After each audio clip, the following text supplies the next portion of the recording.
question shows the mentality of Devi. If we are supposed to ask, we would have asked, what is this universe? Never, what is this wonder-filled universe? She is asking, what is this wonder-filled universe? Means what? She is living with a childlike innocence. For children, for kids, universe is wonder-filled. Because they don't have logic. They don't think this is the same chair which was there, which was here yesterday. They don't think this is the same room in which they sat yesterday. They don't think this is the same sun which they saw yesterday. They know the truth. Sun is new. This room is new. This chair is new. I am also new. You are also new. Continuously you are changing. Continuously you are getting updated. Continuously you are moving. Continuously the existence is changing. If you trust existence changes and you also change, you can never get settled with your ego, which is rigid mechanism. Only a person who is egoless can trust the universe is changing and you are changing. The person who is established in ego can never understand the universe is changing and you are changing. The man who sells his time will never be able to understand the universe is changing because he will be caught in a routine.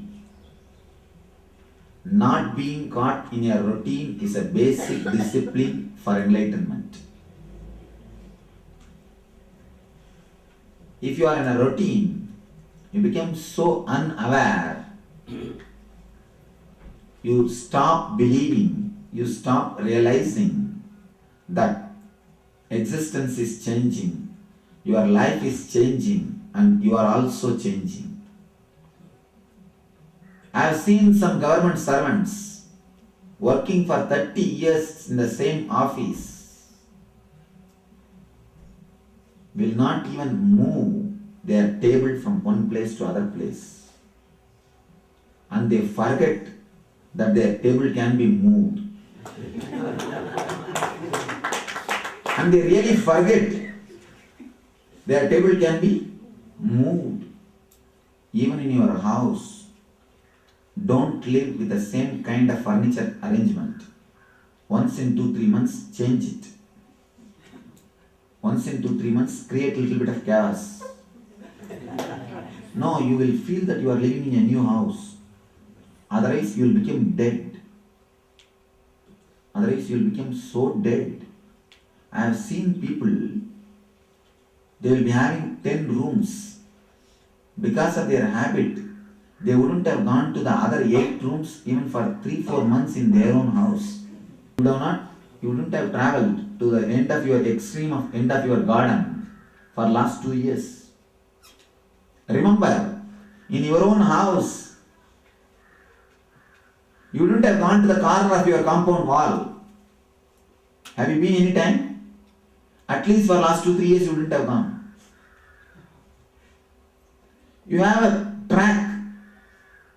From car you get down, the track, go to your kitchen, or to the bedroom, come back, go to the car. You will live on track. Mind feels comfortable if it has got a definite system. If it has got a definite system. If I would have created a definite system, I'll have thousands and thousands of idiotic disciples. People ask me, Swamiji, why this worship and ritual, all these things, they became so popular, they became very popular, even though they are more difficult, more complicated. They became so popular. But this meditation, just understand this one thing. If I tell somebody, every Purnima, go to Arunachala, do the Giri Pradakshina for 12 months. Oh, you are Arunachala himself, Swami, surely I will do. They go around, they don't miss even a single month. If they miss 1 month, they themselves start again from next month, and unless they finish 12 months, they don't feel satisfied. It takes 4 hours hitting each other and walking, so much of difficulty. Tell them, just sit half an hour and do Mahamantra. Sit half an hour and do Mahamantra. What they say? No time. Very difficult, Swamiji, no time. The rituals, so complicated, so difficult, but they take it and do it. Anything definite can spread. In that they are definite. Even after coming back, nothing would have changed in them. Except a little bit of leg pain. Nothing else would have happened to them. But in Mahamantra, they are not definite. They are not sure.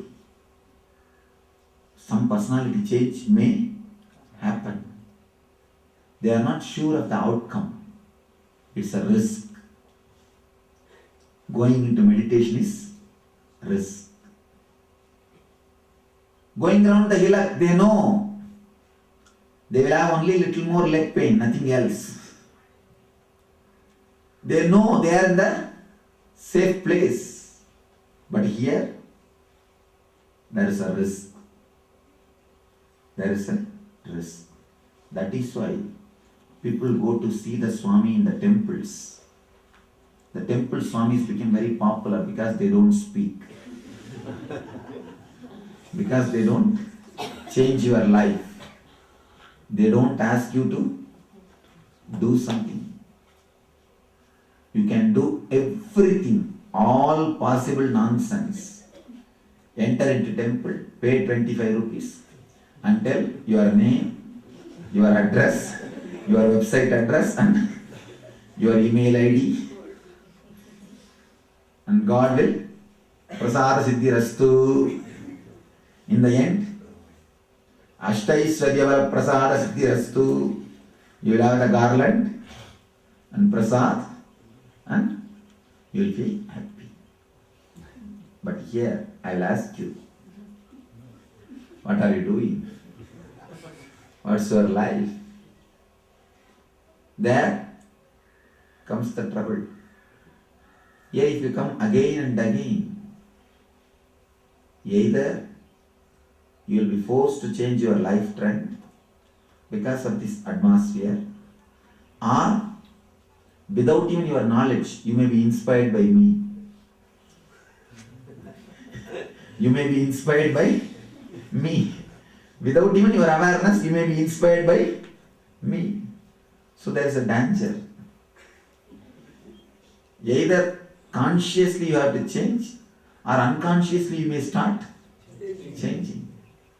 Many people come and tell me, Swamiji, nowadays we started speaking like you. Nalad. We started laughing like you. We started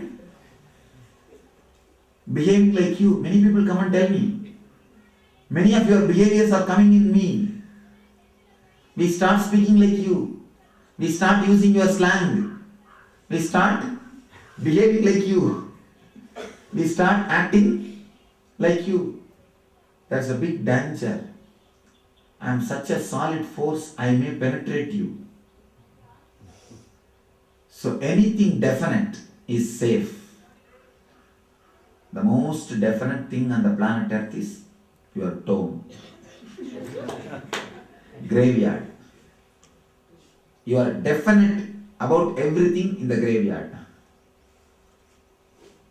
The more and more you start living with definition and security, the more and more you are dying.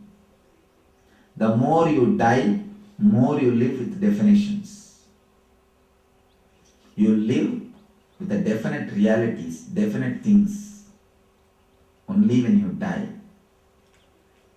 That is why if you live in a definite track in your house will have the vibration of a graveyard.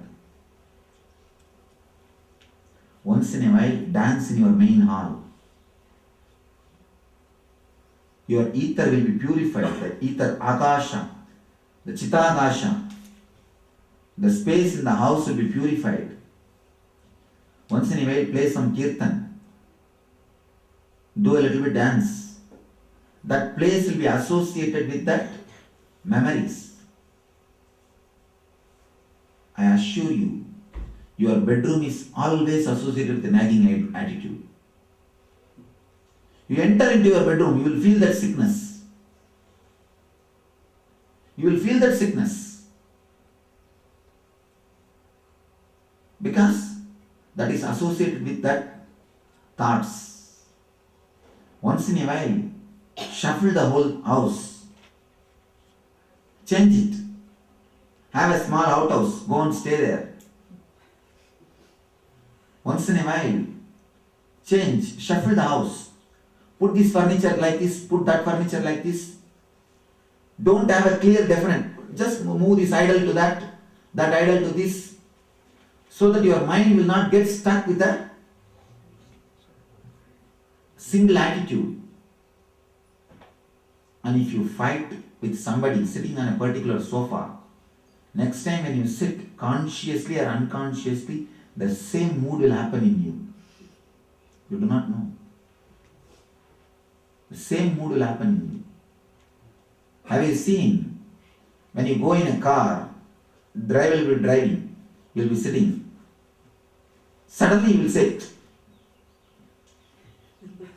you will be sitting and thinking something. Suddenly you will say, you will start thinking something else.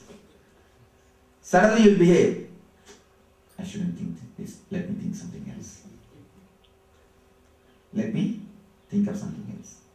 Then you will be suddenly shocked. The driver is seeing you. You will be just sitting. Suddenly you will say, I should not think this. What is happening in you? You see something on the road which connects, which creates, which awakens some memory which you do not want to cherish. Unconsciously that memory is awakened. For example, you would have seen some furniture hoarding, advertisement of a particular furniture. The same furniture you would have seen in your enemy's house. Immediately the mind unconsciously associates that and the memory goes to your enemy. The moment you start feeling disturbed by him, you think, I shouldn't think this. Then you try to change your thought pattern. If you live with the same things, you will create a track of memory. You will have very less access to your own being. Listen here, your mind and your house is one and the same. Your being and your house is one and the same.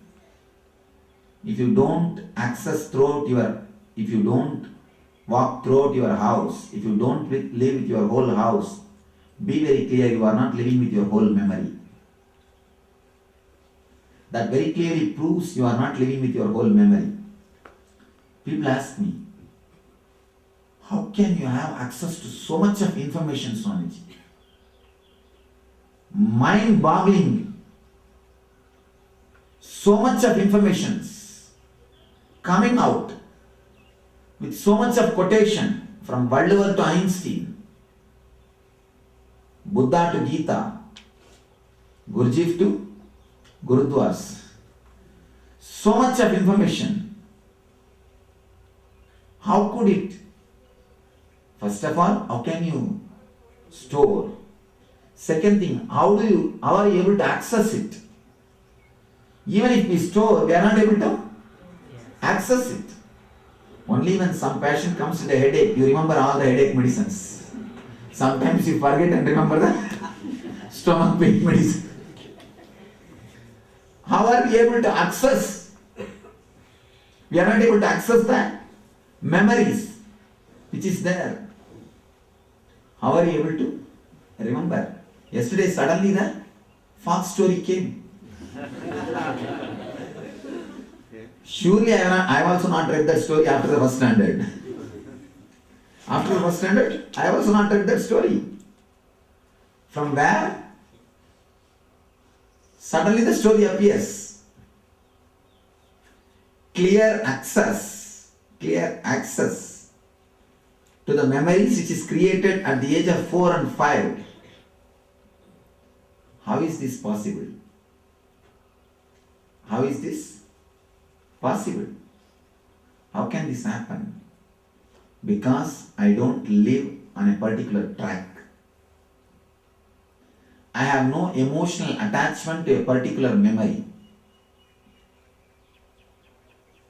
A small story has happened. One guy used to read only philosophy books. He goes to a library. Regularly he will go to library. But straight, he will go to philosophy books. That is the only interest. He will read. After 3 years, suddenly he wanted to read some fictitious novels.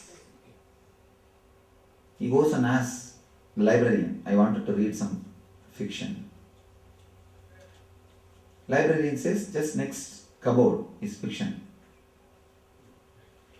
This guy was shocked to understand in that last 3 years, he has not even looked into it.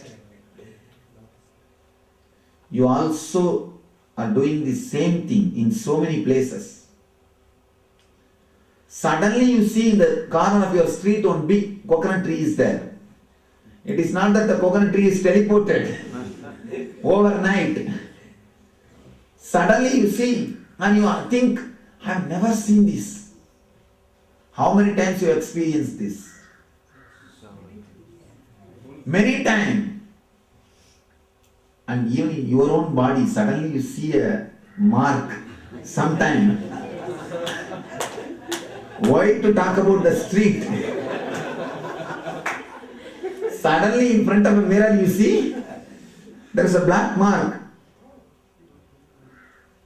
which is there inside, which is there in your body. Because the guy is associated emotionally to that portion, to that part of the library. He forgot some other portions also exist. Some other part also exists. You reduce yourself when you choose. You abuse yourself when you choose. You abuse yourself when you choose. You abuse your being when you choose part of your being and reject the other part of your being. You reduce yourself to a man, to a level of man, if you choose some part of your being. Just like this guy, the guy who is emotionally attached to philosophy will not have access to other books, even if they are there in the same library, next row. Same way, if you are emotionally attached to some memories, you will not have easy access to all other memories of your mind, your chitta. If you are emotionally attached to particular memory, you will not have access to all other memories which is there in your system. You are stuck. You are stuck with a Fevicol on that cupboard. You will not be able to move to the other cupboards. You don't have a free access. It's like you have a 10 megabyte memory in your laptop. If you keep only the prose or the words, you can keep enormous memory. But if you start storing photographs, the memory will be short. Your emotional memories are photographs. Whenever you are emotionally attached to some memory, the strong, clear, visualized picture will be stored in your memory. Anything which is stored in your system with a full clear visualization occupies more memory space. So naturally, you will not have the memory. You will have the lack of memory.